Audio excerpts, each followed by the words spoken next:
నమస్తే, నేను మీ Satish. Welcome to prime time debate. సార్వత్రిక ఎన్నికల నగారం మోగింది. ఇక ఎన్నికలకు సంబంధించినటువంటి షెడ్యూల్ని కూడా ఈ రోజున కేంద్ర ఎన్నికల సంఘం ప్రకటించినటువంటి పరిస్థితి. అయితే ఏప్రిల్ 18న దీనికి సంబంధించి గెజిట్ నోటిఫికేషన్ ఉండబోతున్నట్లుగా కూడా ఈ రోజున కేంద్ర ఎన్నికల సంఘం ప్రకటించింది. ఎన్నికలకు సంబంధించి కూడా పూర్తి వివరాలను అయితే కనుక వెల్లడించినటువంటి పరిస్థితి. మరో పక్కన చూస్తే తెలుగు రాష్ట్రాల్లో కూడా రాజకీయ వాతావరణం వేడెక్కుతూ ఉంది.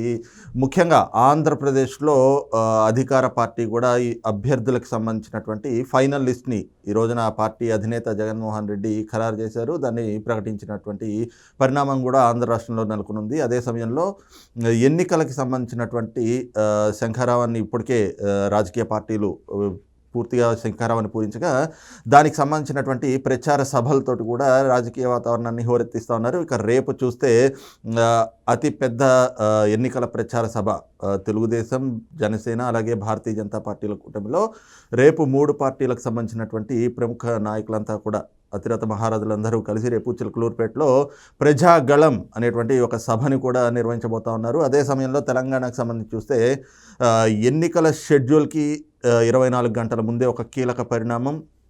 మాజీ ముఖ్యమంత్రి కేసీఆర్ కుమార్తె ప్రస్తుత ఎమ్మెల్సీ కవితను కూడా ఏదైతే పిఎంఎల్ఏ యాక్ట్ కింద ఢిల్లీ లిక్కర్ స్కామ్లో ఈడీ అధికారులు అరెస్ట్ చేయడం, ఇవన్నీ కూడా రాజకీయంగా ఆసక్తికరమైనటువంటి చర్చలకు దారితీస్తూ ఉన్నాయి. ఈ క్రమంలోనే అసలు పూర్తిగా దేశంలో ఉన్నటువంటి రాజకీయ పరిణామాలు ఏమిటి, పరిస్థితులు ఏ విధంగా ఉండబోతున్నాయి రేపు ఎన్నికల సమయానికి అనేటువంటిదే ఈరోజు డిబేట్లో చర్చించుకోబోతా ఉన్నాం. మనతో పాటు స్టూడియోలో ఉన్నారు సీనియర్ జర్నలిస్ట్ డివిఎస్ గారు, అలాగే ప్రముఖ రాజకీయ విశ్లేషకులు అంకంరావు గారు. సార్ నమస్కారం. నమస్తే సార్. డివిఎస్ గారు, ముఖ్యంగా ఎన్నికలకు సంబంధించినటువంటి నగారం మోగింది, షెడ్యూల్ని కూడా ప్రకటించారు.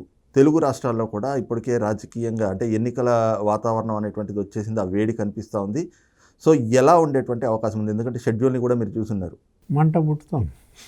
ఇప్పుడు వేడి అంటున్నావు కదా, ఒకవైపు మార్చి 16 ఇవాళ, ఇప్పుడే ఇంత వేడి, ఇంత మంట పుడుతుంటే రేపు ఎలక్షన్ ఎప్పుడు? ఆంధ్రప్రదేశ్ మే 13కి ఎంత మంట పుట్టుద్దో ఇక చూసుకోవాలి. ఏంటంటే రోహిణి కార్తె కరెక్ట్గా మండే ఎండల్లో మరి మన ప్రధాన ఎన్నికల కమిషనర్ రాజీవ్ కుమార్ గారు ఆంధ్రప్రదేశ్ ప్రజల్ని వీళ్ళకి ఇట్లాగే కావాలా, మంట పుట్టాలా అని చెప్పి, అంటే ఒకట్లే ముఖ్యమంత్రి జగన్మోహన్ రెడ్డి మంట తట్టుకున్న వాళ్ళకి ఈ మంట ఎంతలే కానీ అది వేరే విషయం. కానీ మొత్తానికి దేశంలో ఎన్నికల నగారా ప్రారంభమైపోయింది. ఇంకా బెల్స్ మోగుతున్నాయి, ఎవరికి వాళ్ళు అస్త్రశస్త్రాలని పదును పెడుతున్నారు. జగన్మోహన్ రెడ్డి ఇడుపులపై ఘాట్లో పదును పెట్టినట్టున్నాడు. ఏంటి, అభ్యర్థుల్ని వదిలారు. నిన్న చెల్లెళ్ళేమో చిన్నాన్న సమాధి దగ్గర వలవల, ఇవాళ అన్నేమో తండ్రి సమాధి దగ్గర విలవిల. ఏంటి చూసావు కదా, నిన్న ఆయన ఎవరు వివేకానంద రెడ్డి సమాధి దగ్గర చెల్లెళ్ళు నివాళులు అర్పించారు, దుమ్మెత్తి పోశారు. ఎవరిని? అన్నని తురుపారా పట్టారు, అన్న పార్టీకి ఓటేయదని పిలిపించారు. వివేకానంద రెడ్డి సమాధి సాక్షిగా ప్రతిజ్ఞ చేసినట్టున్నారు, అన్న ఓటమే మా లక్ష్యం, మా పంతం అని. చెల్లెళ్ళ పంతం మనం నిన్న చూసాం. ఎందుకంటే వాళ్ళు బాధితులు. ఒకటే ప్రశ్న అడిగింది షర్మిల, నాన్న తోబుట్టువుల్ని ఎలా చూశాడు, నువ్వు ఎలా చూసావు తోబుట్టువులు అన్న ప్రశ్న. అదొకటి చాలదా? అద్దం ముందు చూసుకో అని చెప్పింది. ఏంటి, నీ మనసాక్షిని ప్రశ్నించుకో అంది. అది దొంగ సాక్షి అయితే అక్కడ మనసాక్షి ఆడుంటుంది, అది వేరే విషయం. ఇప్పుడు అది కాదు. సేమ్ వాళ్ళు అట్లా తిట్టిపోయారు చిన్నాన్న సమాధి దగ్గర. ఇప్పుడు ఈయన వచ్చి తండ్రి సమాధి దగ్గర మరి సంజాయిషి ఇచ్చుంటాడు. ప్రార్థనలు కూడా చేశారు అభ్యర్థుల ప్రకటన ముందు. ఆ ప్రార్థనల్లో తండ్రికి మరి జగన్మోహన్ రెడ్డి సంజాయిషి ఏమైనా చెప్పుంటాడా? ఏ పరిస్థితుల్లో తాను చెల్లెల్ని దూరంగా పెట్టాల్సి వచ్చిందో క్షమించమని తండ్రిని వేడుకున్నాడా? మొత్తానికి అభ్యర్థుల ప్రకటన చేశాడు. 12 జాబితాలతో జనం పిచ్చలేపాడు. నిన్నటిదాకా జుట్టు బీక్కున్నారు ఆ 12 జాబితాలు చూసి. ఇక జనం మీద కరుణ వచ్చినట్టుంది, మొత్తం అందరి అభ్యర్థుల జాబితా వదిలాడు. అది కూడా సీన్ చూసావు కదా. ఏంటి, ఒక పక్క లెఫ్ట్ ధర్మాన, రైటు నందిగం సురేష్, ఇంకో పక్కన నారాయణ స్వామి డిప్యూటీ సీఎం. పాపం కుర్చీలు దొరికాయి. గతంలో మనం చూసాం, మొత్తం సీఎం గారి సామాజిక వర్గమే కుర్చీల్లో కూర్చుంటే వీళ్ళంతా నుంచుని ఉన్న పరిస్థితి. కుర్చీ కూడా దొరకని పరిస్థితుల్లో మధ్యలో కింద కూర్చున్నాడు పినిపే విశ్వరూప్, అవును నీకు గుర్తుందా? అవును మోకాళ్ళ మీద కూర్చున్నాడు. మహిళల సదస్సులో నారాయణ స్వామి అయితే ఇక స్టాండప్పే. ఇప్పుడు పెద్దిరెడ్డి కూర్చుంటే ఆయన కూర్చోడు. పెద్దిరెడ్డి రాలేదనుకుంటే అందుకని కూర్చుని ఉంటారు నిన్నటి వేదిక మీద. సరే, సురేష్ కూడా బాగా ఫీల్ అయ్యాడు, నీ పక్కన కూర్చోబెట్టుకోవడమే మాకు భాగ్యమనో ఏదో కొనియాడాడు. మొత్తానికి ప్రకటన చేశారు. నేనేమనుకున్నానంటే సతీష్, కడప లోక్సభకి అవినాష్ రెడ్డిని పెట్టడేమో అనుకున్నాను. అదే అసలు చూసిందే ఫస్ట్ అది, లిస్టు చూడగానే అవినాష్ రెడ్డి పేరు చూడంగానే ఇంకా ఈయన కాదులే సెలెక్ట్ చేసింది, ఇంట్లోనే సెలెక్ట్ చేసినట్టున్నారు అనిపించింది. అంటే అవినాష్ రెడ్డి మీద ఇంత వ్యతిరేకత, ఇంత తీవ్రమైన హత్యా నేరాలు కదా, ఎయిట్గా ఉన్నప్పుడు ఇంత గందరగోళమైనప్పుడు అవినాష్ రెడ్డిని తప్పించి భారతీరెడ్డి గారినే పెడతాడేమో అనుకున్నాను. లేకపోతే ఆయన ఇంకొక కజిన్ ఎవరో ఉన్నారు, అనిల్ రెడ్డి, ఇసుక. నీకు అనిల్ రెడ్డి అంటే తెలియదు, ఇసుక అంటే గుర్తొచ్చుంది. ఆయన పెడతారేమో అనుకుంటే ఏం జరిగింది, అవినాష్ రెడ్డినే పెట్టాడు. కాకపోతే ఒకట్లే, ఎందుకంటే గొడుగు. ఇప్పుడు ఆ ఎంపీ పోస్ట్ ఉండబట్టే కదా ఇప్పుడు అరెస్ట్ కాకుండా ఆగింది. సీఎం పోస్ట్ ఉండబట్టే కదా తమ్ముడిని అరెస్ట్ కాకుండా ఆపగలిగింది. ఇప్పుడేంటి, ఈ గొడుగు మరి తమ్ముడికి పెట్టకపోతే బాగోదని చెప్పి ఎంపీకి ప్రకటించుకుంటున్నాడు. నేను ఇంకొక 2 సీట్లు నేను ఎతికాను, అవి ఏమైనా మారతాయని ఆశపడ్డాను. ఏది, గుంటూరు వెస్ట్ రజనీ, విడుదల రజనీ పోస్ట్ ఉండదేమో అనుకున్నాను. ఎందుకంటే 6.5 కోట్ల 6.5 కోట్లు నిన్నగాక మొన్న రాజేష్ నాయుడు ధ్వజం ఎత్తాడు. నా దగ్గర చిలకలూరిపేట సీట్ అమ్మేసిందండి నాకు, 6.5 కోట్లు పంచాయతీ అయింది. సజ్జల ఎంత ఇప్పించాడు, 3.5 కోట్లు ఇప్పించాడు. ఇంకా 3 కోట్లు ఇవ్వాలి, ఇస్తావా సస్తావా అన్నట్టుగా అతను మాట్లాడాడు.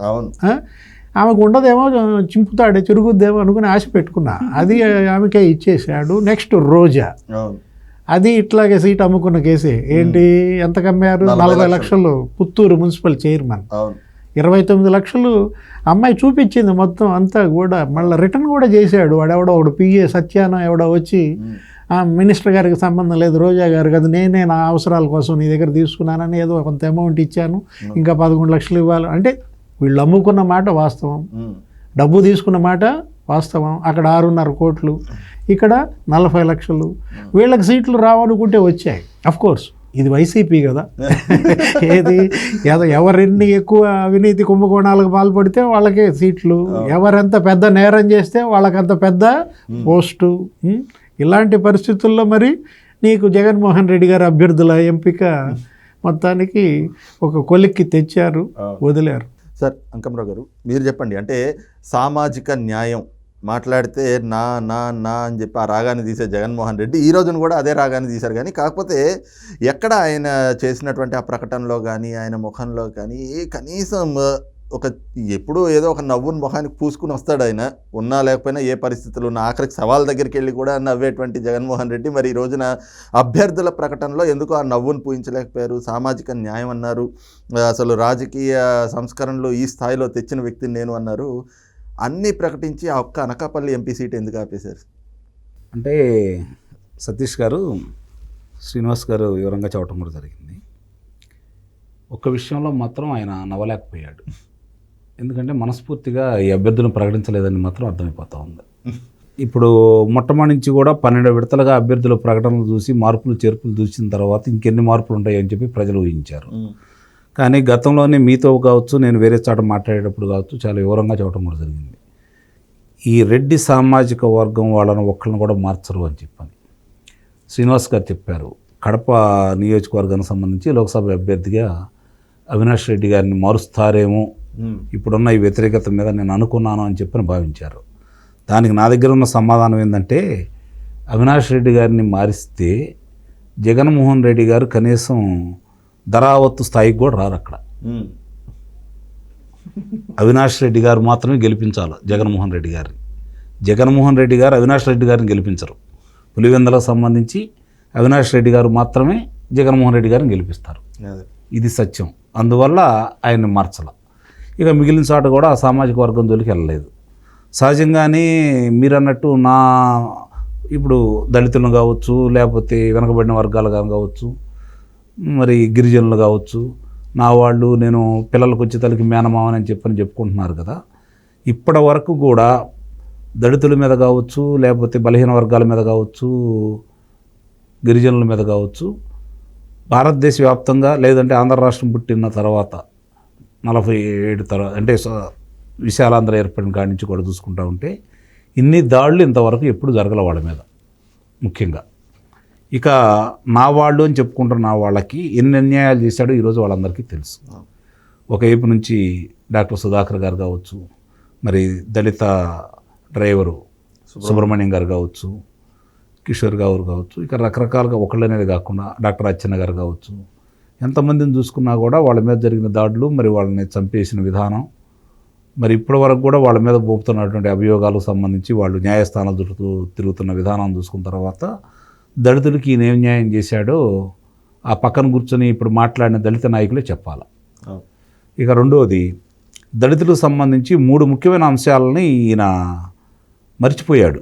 అంటే కావాలని మర్చిపోయాడు. ఎందుకు మర్చిపోయాడా అంటే వాళ్ళకి అవకాశాలు తెలుగుదేశం పార్టీ లాగా మనం కూడా కల్పిస్తే వాళ్ళు రేపొద్దున మన మాట వినరు కదా, వాళ్ళ కాళ్ళ మీద వాళ్ళు నిలబడతారు, సమాజంలో గౌరవంగా బతుకుతారు.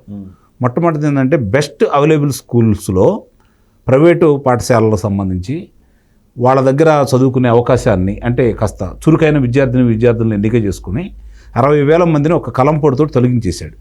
అంటే బెస్ట్ అవైలబుల్ స్కూల్స్ పథకాన్ని రద్దు చేశాడు. రెండోది అంబేద్కర్ విదేశీ విద్యా కానుక. దాని ద్వారా విదేశాల్లో చదువుకునే అవకాశాన్ని ఈయన మొన్నటిదాకా తీసిపారేశాడు. ఇప్పుడు తన పేరు పెట్టుకున్నాడు. అంటే అంబేద్కర్ గారి మీద ఈయన ఎంత గౌరవం ఉందో, లేదా దళితుల మీద ఎంత గౌరవం ఉందో ఇక్కడే అర్థం చేసుకోవచ్చు. అంబేద్కర్ గారి పేరు పెట్టడానికి విశ్వ ప్రయత్నాలు చేస్తూ ఉంటారు, కానీ ఆయన మీద ఉన్న పథకాన్ని పేరే తొలగించి ఈయన పేరు మీద పెట్టుకున్నాడు. ఇంకా ఈయన దళితుల మీద ఎంత ప్రేమ ఉందో అనేది ఇప్పుడు అర్థం చేసుకోవాలి కదా. ఇక 3వ అంశం వచ్చేతలకి ఆ రోజు 50,000 నుంచి ₹1,00,000 అంటే బ్యాంకుల్లో వాళ్ళకి స్వయం ఉపాధి అవకాశాలు కల్పించే విధంగా చిన్న చిన్న పరిశ్రమలు వాళ్ళ వృత్తులకు సంబంధించి పెట్టుకుంటే 50,000 నుంచి ₹1,00,000 రాయితీ ఉండేది. అలాగే బ్యాంకుల్లో రుణాలు ఇప్పించడం కూడా జరిగేది. ఇప్పుడు ఈయన వచ్చిన తర్వాత తొలగించడం కూడా జరిగింది. ఆ రోజుల్లో 2,11,000 మంది సుమారు 1,441 కోట్ల రూపాయలని రుణాలుగా పొందారు. అలాగే 2,11,000 మంది లబ్ధిదారులు అయ్యారు. మరి ఈరోజు వాళ్ళని ఆ పథకాన్ని రద్దు చేసిన తర్వాత ఈయనకేం చేశాడు? ఇవి కాకుండా 27 పథకాలను కూడా ఆయన రద్దు చేశాడు కదా. ఇప్పుడు ఇందాక కొంచెం సౌమ్యంగా చెప్పారు శ్రీనివాస్ గారు. నాకు తెలిసినంత వరకు నిన్నటిదాకా వీధిన తిరుగుతూ చెల్లెలు గారు, రక్తం పట్టు గురించి చెల్లెలు గారు, అలాగే ఢిల్లీలో కూర్చొని డాక్టర్ సునీత గారు ఇంకో చెల్లెలు గారు అక్కడ ఇక్కడ చాకిరేవులో బండకేసి ఉతికినట్టు ఉతుకుతున్నారండి. అందుట్లో ఎలాంటి సందేహం కూడా ఏం లేదు. ఎందుకంటే మామూలుగా మురికి బాదని ఆ మురికిని వదిలిపెట్టాలంటే, ఆంధ్ర రాష్ట్రానికి పెట్టిన మురికిని వదలగొట్టాలి అంటే ఎంత తీవ్రంగా దాన్ని పనిచేయాలో వాళ్ళిద్దరూ అలానే చేస్తున్నారు. నిస్సందేహంగా వాళ్ళిద్దరిని అభినందించాల్సింది. ఇందుట్లో పార్టీలు ఏదన్నా కావచ్చు, వాళ్ళిద్దరిని అభినందించాల్సిందే. ఎందుకంటే అన్యాయం జరిగింది వాళ్ళు, శ్రీనివాసరావు ఉదాహరించినట్టు నష్టపోయింది వాళ్ళు, బాధితులు వాళ్ళు. ముఖ్యంగా చెప్పాలి అంటే వాళ్ళు చాలా విస్పష్టంగా చెబుతున్నారు. ఈరోజు మామూలుగా ఆయన దుష్టచితుష్టమని మాట్లాడుతూ ఉన్నాడు. మరి అలాంటి దుష్టుల్ని ఎలా రక్షణ కలగజేస్తున్నాడు ఈయన మాటల్లో విశ్వనీయత ఉందా? కుటుంబ సభ్యులు నా తండ్రి గారు ఎలా చూసుకున్నారు? ఇంకో విషయం చెబుతాను నేను. నాకు సాక్షిలో వాటా ఉందనంగంలోనే నా తండ్రి యొక్క చిత్రపటాన్ని తొలగించారు, దాంట్లో రంగులు కూడా మార్చారని చెప్పని ఈరోజు సర్వేల్ గారు మాట్లాడుతూ ఉన్నారు. అంటే ఇన్ని అంశాలు ప్రజలకు వివరించి చెబుతూ ఉన్నారు వాళ్ళు. ఇక మీరు అన్నట్టు ఆంధ్ర రాష్ట్ర పరిస్థితులు లేకపోతే తెలంగాణ పరిస్థితికి సంబంధించి మనం కనుక చూసుకుంటూ ఉంటే, ఆంధ్ర రాష్ట్రంలో ఇప్పుడు 175 స్థానాలు ప్రకటించారు. అనకాపల్లి ఒక్కటి లోక్సభ స్థానం మాత్రం ప్రకటించలేదు. అంటే ఏంటి అభ్యర్థులు మరి మా దగ్గరికి విపరీతంగా వచ్చేస్తున్నారు అని సజ్జల రామకృష్ణారెడ్డి చేసిన ప్రకటన ఏమైంది? ఈ రోజున పార్టీ మొత్తం అందరూ వెళ్ళిపోయాక ఇంకా గత్యంతరం లేక మిగిలిన వాళ్ళని పెట్టి వాళ్ళని అభ్యర్థులుగా ప్రకటించారు అనేటువంటిది ఆల్రెడీ ప్రతిపక్షాల నుంచి విమర్శలు మొదలైపోయినాయి. ఈ క్రమంలో మరి అనకాపల్లికి ప్రకటించలేదు అంటే అక్కడ అభ్యర్థి దొరకలేదని. అభ్యర్థి దొరకపోవడం ఒకటి చూసుకుంటా ఉంటే మీకు ఒక్కొక్క కుటుంబానికి ఏ విధంగా ఇచ్చుకుంటున్నాడో చూసుకుంటాను ఉన్నారు కదా. 3-4 కాడికి స్థానం కల్పిస్తూ వాళ్ళని నింపుతా ఉన్నారు కదా. అంటే అభ్యర్థులు దొరకట్లేదు అనేది ఒకటి. నా అనుమానం ఏంటంటే ఇప్పుడు వీళ్ళు ప్రకటించిన వాళ్ళు కూడా రేపు ఏప్రిల్ 18 తర్వాత ఎన్నికల క్షేత్రంలో ఉంటారా లేదనేది ఒక ధర్మ సందేహం. ఇందుట్లో నాకు తెలిసినంత వరకు ఒక 3వ వంతు మంది ఎన్నికల రణక్షేత్రంలో ఉండరు. పరిస్థితులు వాళ్ళకి క్షుణ్ణంగా తెలుసు. ఇప్పుడు ఏంటంటే అభ్యర్థులు దొరకట్లేదు కాబట్టి ప్రకటించారని అయితే నేను భావించాలి. ఇక రోజా గారు ఉదంతం తీసుకుని వచ్చారు. అలాగే విడతల రజనీ గారు, విడతల రజనీ గారికి సంబంధించి మల్లెల రాజేష్ నాయుడు గారు ఇప్పుడు అంతకుముందు లోక్సభ సభ్యుడిని కనీసం నియోజకవర్గంలోకి రాకుండా ఆమె చేసినటువంటి దౌర్జన్యాలు చూశారు. అలాగే మంత్రిగా మరి నిజంగా గనక మంత్రిగా మంచి సేవలు అందించేసి ప్రజానాయకురాలుగా శాసనసభ్యురాలుగా మంచి సేవలు కనుక చేసినటువంటి అయితే అక్కడి నుంచి మార్చాల్సిన అవకాశమే ఉండేది కాదు. ఆమె మీద వచ్చిన కుంభకోణాలు కావచ్చు, ఆమె మీద వచ్చినటువంటి అభియోగాలు కావచ్చు దృష్టిలో పెట్టుకొని అసలు ఆయన చెప్పినట్టు స్థానాలు కూడా ఉండకపోవచ్చు అని అనుకున్నారు. ఏమో రేపు పొద్దున చివరి నిమిషం వరకు ఆయన చెప్పారు కదా వైవి సుబ్బారెడ్డి గారు, ఆయన ఏమన్నారు, మా వాళ్ళు అభ్యర్థులు కాదు అన్నారు, ఊరకు మాత్రమే అన్నారు. మరి ఇప్పుడు వీళ్ళు చెప్పిన దాని ప్రకారం ఆయన మాట నమ్మాలో ఈయన మాట నమ్మాలో అర్థం కాలేదు. లేదు, రేపు పొద్దుట బీఫామ్లు ఇచ్చేటప్పుడు ఆ అబ్బాయి ఆ రోజు ప్రకటించిన వాళ్ళు అభ్యర్థులు కాదు, అది ఫైనలిస్ట్ కాదు, ఇది ఫైనలిస్ట్ అంటే. ఎందుకంటే సర్కల్ శాఖ మంత్రి గారు అంటారు తూచినా బడ్డుంబాలు తెలియక అన్నారు ఆ రోజు అని చెప్పని, సిపిఎస్ రద్దు గురించి అవగాహన లేకుండా అన్నారు అంటారు కదా. రేపు పొద్దున ఇప్పుడు జగన్మోహన్ రెడ్డి గారు ప్రకటించలేదు కదా, లేకపోతే సజ్జల రామకృష్ణారెడ్డి గారు ప్రకటించలేదు కదా.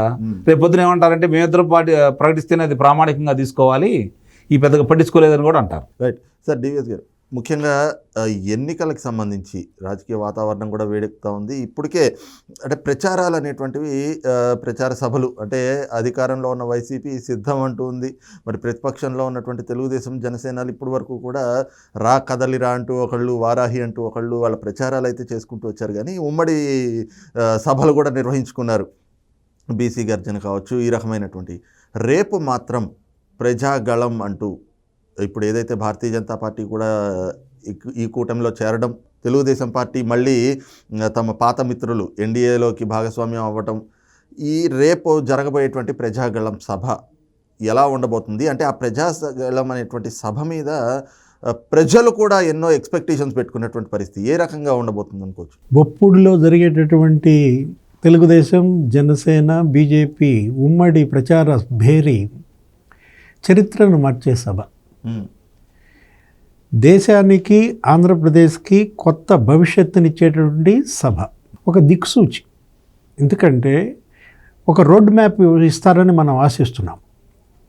రేపటి సభలో ప్రధాని మోడీ, విజనరీ లీడర్ అంటాం మనం చంద్రబాబు, తర్వాత ఇక మన ఈయన ఎవరు పవన్ కళ్యాణ్, ముగ్గురు కలిసి ఆంధ్రప్రదేశ్కి ఏ రోడ్ మ్యాప్ ఇవ్వబోతున్నారు? వీళ్ళిద్దరూ కలిసి తెలుగుదేశం, జనసేన దేశానికి బీజేపీ ఇచ్చే రోడ్ మ్యాప్లో ఏ విధంగా వీళ్ళు దానికి బలోపేతం చేయనున్నారు? ప్రధాని స్పీచ్ పైనే అందరి దృష్టి ఉందన్నమాట. ప్రధాని ఆంధ్రప్రదేశ్కి ఏ వరాలు ప్రకటిస్తారని రకరకాల ప్రచారం జరుగుతోంది. ప్రత్యేక హోదా అనేది అది దానిపైన అందరికీ ఎవరికి లేకపోయినా కూడా ఇంకా ఏదైనా ఆంధ్రప్రదేశ్కి ఆయన ఏమేం చేశారో చెప్తారు ఈ 5 ఏళ్లలో 10 ఏళ్లలో, ఏది మోడీ పరిపాలనలో. లేదు చంద్రబాబు హయాంలో ఎంత అభివృద్ధి వేగంగా పరుగులు తీసింది, ఈ 5 ఏళ్లలో ఆ వేగం ఎందుకని తగ్గిందని ప్రశ్నిస్తారా? లేకపోతే భారతరత్న ఎన్టీఆర్ కూడా ప్రకటించే అవకాశం ఉందని కూడా అంటున్నారు. ఏది 30వ తారీఖు డిస్ట్రిబ్యూషన్ అవార్డ్స్ కూడా ఇవ్వబోతున్నట్టుగా మనం చూసిన దీంట్లో ఆంధ్రుల ఆకాంక్ష మొత్తం దేశవ్యాప్తంగా, దేశ విదేశాల్లో తెలుగు వాళ్ళంతా కూడా ఆరాధ్య దైవం ఎన్టీఆర్కి భారతరత్న ఇవ్వాలనేది రేపటి వేదిక పైన మరి ఆయన ప్రకటిస్తారా? అనేక ఆశలు, భవిష్యత్తు పైన మరి అందరిలో నమ్మకం, విశ్వాసం ప్రోధి చేసే సభగా చూడాలి. ఎందుకంటే 5 ఏళ్ల జగన్మోహన్ రెడ్డి పరిపాలనలో మన అంకమరావు గారు చెప్పినట్టుగా చెల్లెళ్ళు ఒక్కళ్ళే కాదు కదా బాధితులు. బాధితుడు కానీ వ్యక్తి కానీ, బాధితుడు కానీ వర్గం కానీ, బాధితులు కానీ పార్టీ కానీ లేదని తెలుగుదేశం అధినేత చంద్రబాబు నాయుడు ఎన్ని మాట చెబుతున్నాడు. అంటే ఇంకా అది రేపు జరగబోయేటువంటి సభ ప్రజాగళం కాదు, బాధితుల గళం. అంతే కదా, బాధితుల గళమే. ఏది అటొక బాధితుడు, ఇటొక బాధితుడు, మధ్యలో నరేంద్ర మోడీ. ఏది మాజీ ముఖ్యమంత్రి బాధితుడు కదా, 53 రోజులు జైల్లో ఉన్నారు. జనసేననే బాధితుడు కదా, రోడ్డుకి అడ్డంగా పడుకున్నాడు. ఏది ఆంధ్రప్రదేశ్లోకి రావడానికి వీలు లేదన్నారు. వీసా కావాల్సి వచ్చింది. ఆంధ్రప్రదేశ్లోకి రావడానికి వీలు లేదంటే పడుకుని ఆ బండి అడ్డం తిరిగితే అప్పుడు చేతులు ఎత్తేసి నమస్కారం పెట్టి లోపలికి తీసుకెళ్లారు. ఇలాంటి పరిస్థితుల్లో మరి అటు తెలుగుదేశం, ఇటు జనసేన, బీజేపీ కూడా బాధిత పార్టీయే. మరి బహుశా మోడీ గారికి తెలుసో లేదో కానీ ఆ సత్యకుమార్ వెహికల్స్ మీదే దాడి చేశారు కదా అమరావతిలో. అలాంటి పరిస్థితుల్లో మరి 3 పార్టీల అధినేతలు ప్రజలకి ఎలాంటి నమ్మకం కలిగిస్తారు, ఏ విధమైన విశ్వాసాన్ని ప్రోధి చేస్తారు అనేది ఇక్కడ ముఖ్యం అన్నమాట. ఇందాక మన డిస్కషన్లో సామాజిక న్యాయం గురించి వచ్చింది. నా ఎస్సీ, నా బీసీ ఏదో అన్నారు. ఇప్పుడు ఆయన ప్రకటించిన, జగన్మోహన్ రెడ్డి ప్రకటించిన అభ్యర్థుల ఎంపిక మనం చూస్తే రెడ్లకి 49 సీట్లు ఇచ్చారు, కమ్మాళ్ళకి 8 సీట్లు ఇచ్చారు. అంటే అదే పార్టీ? ఇప్పుడు 2 ప్రధాన కులాల్లో రెండిటికి ఈక్వల్గా ఇవ్వాలి. ఒకవేళ ఇస్తే కనీసం అటో ఇటుగా ఉండాలి. ఒక ప్రధాన సామాజిక వర్గం కమ్మకి 8 సీట్లు ఇచ్చి కమ్మ పట్ల అతని ద్వేషం ఏ స్థాయిలో ఉందో చూపించాడు. మరో సొంత సామాజిక వర్గం, ఎవరిది ఆయన సామాజిక వర్గమా, అది 49 సీట్లు ఇచ్చి రేపటి రాజ్యం గురించి చెప్పాడు. గత 5 ఏళ్ల రాజ్యము వాళ్ళదే, రాబోయే రాజ్యము వీరభోజ్యం కాదు, రెడ్డి భోజ్యమే అనమాట. దాన్ని వీరభోజ్యం అని ఎలా అంటాం అంటే అదే తెలుగుదేశం అభ్యర్థుల ఎంపిక చూడండి. తెలుగుదేశం మరి జగన్మోహన్ రెడ్డి లాగా రెడ్లకు 8 సీట్లు ఇచ్చిందా? తెలుగుదేశం కమ్మాళ్ళకి 29 సీట్లు ఇస్తే రెడ్లకు 28 సీట్లు ఇచ్చింది. అది కూడా ఎంత, ఇంకా 175 కాదు, 128 సీట్లే. పోనీ వాళ్ళకు వచ్చినటువంటి వాటాకి 144 ఇంకా కాదుగా, ఇంకా 16 ఉన్నాయి. ఇచ్చిన 128 అభ్యర్థులలో తెలుగుదేశం కమ్మకి 29 ఇస్తే రెడ్లకి 28 ఇచ్చిందంటే ఎంత ఈక్వల్గా అది అన్ని సమ ప్రాధాన్యత ఇచ్చినట్టు. బీసీలకు 30 ఏమో ఇచ్చారు. ఇట్లా చూసుకుంటే అన్ని సామాజిక వర్గాలకి నీకు రేషియో చూసినట్లయితే ఎవరిది కుల పార్టీ ఇక్కడే తెలిసిపోతుంది కదా. ఎవరిది కుల చిచ్చు రగిల్చేది? అన్ని కులాలు సమానంగా చూస్తూ అందరికీ ఒక కులానికి 29, ఒక కులానికి 28, ఒక కులానికి 30 అలా ఇచ్చుకుంటూ వచ్చింది ఎవరు? తెలుగుదేశం. నీకు కాంపోజిషన్. ఇక్కడికి వచ్చేసరికి రెడ్లకి 49 ఏంటి, కమ్మాళ్ళకి 8 సీట్లు ఏంటి, ఇది రెడ్ల పార్టీ అనేది ఆ లిస్టు ఇవాళ ఇడుపులపై ఘాట్లో జగన్మోహన్ రెడ్డి ప్రకటించిన దాంట్లోనే నీకు తెలిసిపోతాను. సార్ అంకమరావు గారు, మీరు చెప్పండి. ముఖ్యంగా అంటే ఇటు ఆంధ్రప్రదేశ్ అక్కడ ఉన్నటువంటి పరిస్థితులు ఇవి పక్కకు పెడితే 2 తెలుగు రాష్ట్రాల్లో కూడా ఒకే రోజున ఎన్నికలు జరగబోతూ ఉన్నాయి. ఇక దానికి సంబంధించి క్లారిటీ వచ్చింది కాబట్టి. కానీ ఇక్కడ ఏదైతే నోటిఫికేషన్ కావచ్చు, లేదంటే కనుక ఎన్నికలకు సంబంధించినటువంటి కీలక ప్రకటన ఇంకా రేపు జరుగుతుంది అనగా 24 గంటల ముందు ప్రధాని మోడీ తెలంగాణలో ప్రచార సభలో పాల్గొంటున్నారు. ఆయన రోడ్ షోలో ఉన్నారు. ఆయన వచ్చిన రోజే ఇక్కడ మాజీ ముఖ్యమంత్రి కుమార్తె కల్వకుంట్ల కవితని ఏదైతే liquor scam, Delhi liquor scam కేసులో ఈడీ అధికారులు అరెస్ట్ చేయడం, ఈ పరిణామాన్ని ఎలా చూడాలి? దీన్ని కూడా రాజకీయానికి అనుసంధానం చేసుకుని మాట్లాడుతున్నారు వాళ్ళు. ఇప్పుడు దీన్ని అడ్డం పెట్టుకొని జగన్మోహన్ రెడ్డి గారికి మేలు చేయాలని కేటీఆర్ గారిని ఈరోజు ఆయన ప్రకటించిందని చూస్తే అర్థమైపోతూ ఉంది. ఎప్పుడో 2019కి ముందు నారా చంద్రబాబు నాయుడు గారు ఇచ్చినటువంటి అంశాన్ని తీసుకొచ్చేసి ఈరోజు మళ్ళీ తిరిగి దాన్ని ఆ గాయాన్ని లేపాలని ప్రయత్నం చేస్తూ ఉన్నాడు. తెలుగుదేశం పార్టీ, జనసేన, భారతీయ జనతా పార్టీ మైత్రి బంధాన్ని విడగొట్టాలని, వాళ్ళు కలవకుండా చేయాలని విశ్వ ప్రయత్నం చేయడం కూడా జరిగింది. ఆయన కలిస్తే ఏం జరుగుతుందో క్షుణ్ణంగా తెలుసు. తెలుగుదేశం పార్టీ, జనసేన కలిసినప్పుడే ఆశీర్వదులు కొన్నారు. 160-151 స్థానాల దాకా గట్టిగా వస్తాయని చెప్పి భావించడం జరిగింది. ఇప్పుడు దాంతోపాటు భారతీయ జనతా పార్టీ కూడా వచ్చి కలిస్తే తనకి కనీసం 9 లోపే వస్తాయనే నిర్ణయానికి ఆయన రావడం కూడా జరిగింది. జరిగే పరిణామాలు చూస్తూ ఉంటే చాలా స్పష్టంగా అయ్యే కనపడుతూ ఉన్నాయి. మరి ఈ పరిస్థితుల్లో ఇక్కడ కవిత గారికి సంబంధించి 100 కోట్ల రూపాయల కుంభకోణం అని చెప్పని ప్రచారం జరుగుతూ ఉంది. దానికి మరి ఢిల్లీ ఉప ముఖ్యమంత్రి గారిని ఈరోజు కూడా నిర్బంధంలోనే ఉన్నాడు ఆయన ఇంకా బయటికి రాలేదు. ఇద్దరూ లొంగిపోయారు, నేరాన్ని అంగీకరించారు. వాళ్ళు అంగీకరించబట్టే ఈరోజు కవిత గారి పేరు బయటకు వచ్చింది. ఇక్కడ జరిగినటువంటి ఎన్నికల సందర్భంగా డిసెంబర్ 3 ముందుకే ఆమె నిర్బంధంలో తీసుకుంటారని అందరూ భావించారు. కానీ అది నాటకీయ పరిణామాలు ఎన్నో జరిగినాయి. మరి ఢిల్లీ వెళ్ళిన తర్వాత కూడా ఇంకొక గంట, అరగంట అని చెప్పని ఇక్కడ భారతీయ జనతా పార్టీ వాళ్ళు మాట్లాడుకోవడం కూడా జరిగింది. కానీ అక్కడ ఏం జరగలేదు. ఆ రోజు ఎంతో కొంత లబ్ధి చేకూర్చడానికి ప్రయత్నం చేశారని చెప్పని కాంగ్రెస్ పార్టీ ఆరోపించింది. ఈరోజు విచిత్రంగా బీఆర్ఎస్ వాళ్ళు కాంగ్రెస్ పార్టీ అను భారతీయ జనతా పార్టీ కలిసి మమ్మల్ని దెబ్బ కొట్టడానికి ప్రయత్నం చేశారని చెప్పని హాస్యాస్పదమైనటువంటి ఒక విషయాన్ని ఈరోజు వాళ్ళు బయటపెట్టడం కూడా జరిగింది. వాళ్ళిద్దరు కలిసిపోయాం. ఒక రకంగా వాళ్ళిద్దరు కలిస్తే కలవచ్చు, ఎందుకంటే ప్రాంతీయ పార్టీలను కబళించాలనే ఉద్దేశంలో రెండు ఉంటాయి కాబట్టి, కబళించాలి అనే ఆలోచన ఉంది కాబట్టి ఒకవేళ వాళ్ళు చేసి ఉండొచ్చు. దాని గురించి మనం అంటే వాళ్ళిద్దరు కలిసి చేశారని నేను అన్ను. వాళ్ళకి సంబంధించి ఏది జరిగినా కూడా దాన్ని మనము ఆ కోణంలో నుంచే చూసుకోవాలి. ఇంకోటి, ఈరోజు కోమటిరెడ్డి వెంకటరెడ్డి గారు ఈయన దానికి స్పందిస్తూ ఒక మాట అన్నాడు. గతంలో చంద్రబాబు నాయుడు గారి ఉదంతం జరిగినప్పుడు నువ్వు ఆంధ్రప్రదేశ్లోకి వెళ్ళి ఆందోళన చేసుకోమన్నావు కదా అభిమానుల్ని, మరి ఇప్పుడు ఏదైనా నువ్వు ఆందోళన చేయదలుచుకుంటే తెలంగాణలో ఎలా చేస్తావు, ఢిల్లీలో కదా ఇది జరిగింది, వెళ్ళి ఢిల్లీలో చేయమని అన్నాడు. అంటే ఒకరికొకరు రాజకీయంగా వాళ్ళకి సంబంధించిన విషయాలని బహిర్గతం చేసుకుంటూ ఒకరి మీద ఒకరు దాడులు చేసుకుంటూ ఉన్నారు. ఇక్కడ ఒక అంశాన్ని మాత్రం పరిగణలో తీసుకుంటా ఉంటే ఆ రోజు జరిగింది వేరు, ఈ రోజు జరుగుతుంది వేరు. చంద్రబాబు నాయుడు గారు నిర్దోషి ఘంటాపథంగా చెప్పగలం, మనం ఘంటాపథంగా చెప్పగలం. ఎందుకంటే 52 రోజులు నిర్బంధంలో పెట్టి 53వ రోజు ఆయన వదిలిన తర్వాత కూడా ఈ రోజుకి సెప్టెంబర్ 9వ తారీఖు ఈ రోజు వచ్చేసరికి మార్చి 15.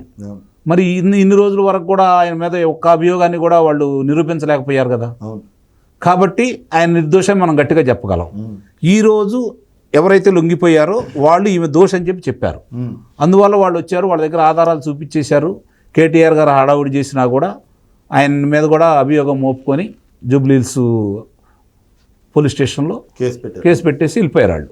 అంటే దీన్ని బట్టి ఇక్కడ అర్థమవుతుంది ఏంది, చంద్రబాబు నాయుడు గారి దానికి దీనికి చాలా వ్యత్యాసం ఉంది.